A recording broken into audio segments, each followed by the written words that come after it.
Halo, nama saya Andre Firja. Hai, nama saya Rai Kalifari. Halo, aku Dinda Putri Ramadhani. Kami akan menjelaskan Otoritarianisme dan totalitarianisme. Simak video berikut ya.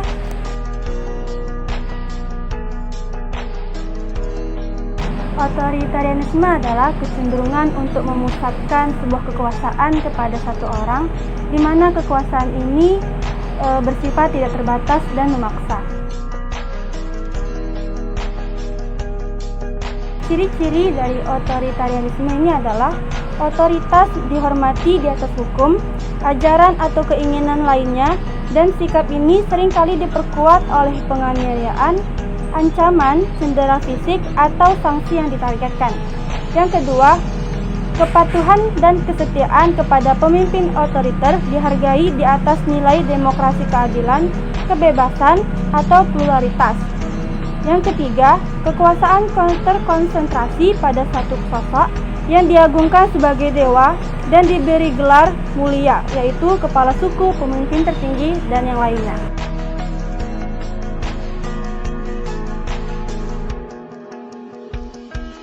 Baik, saya sekarang akan menjelaskan contoh-contoh otoritarisme.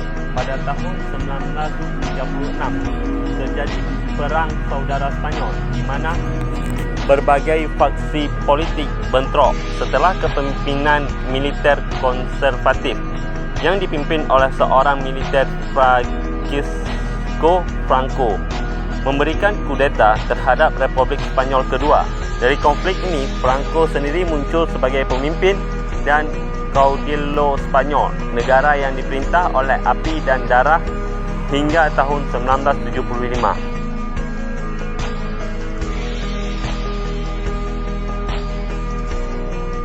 totalitarisme merupakan pemerintah yang mengatur dan menegaskan kontrol secara total atas kehidupan warga.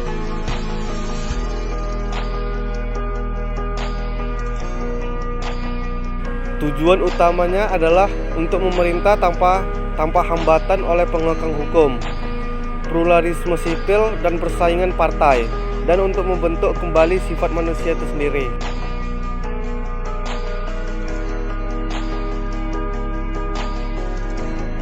Ciri-ciri totalitarisme. Yang pertama, menggunakan ilmu dan teknologi. Mereka menggunakan ilmu dan teknologi sebagai alat untuk menguasai negara. Kedua, strategi mobilitas berupa gerakan massa. Totalitarian juga memiliki karakteristik yang lain, yaitu strategi mobilisasi berupa gerakan massa. Yang ketiga, memusatkan kekuasaan pada suatu partai. Ciri ketiga dari totalitarian ialah memusatkan kekuasaan pada suatu partai. Hal ini dilakukan agar partai menjadi lebih penguasa tunggal, sehingga lebih mudah dalam mencapai setiap tujuan dari penguasa. Yang keempat, kegiatan ekonomi diatur oleh penguasa. Dalam paham totalitarianisme, kegiatan ekonomi dikuasai dan diatur oleh penguasa.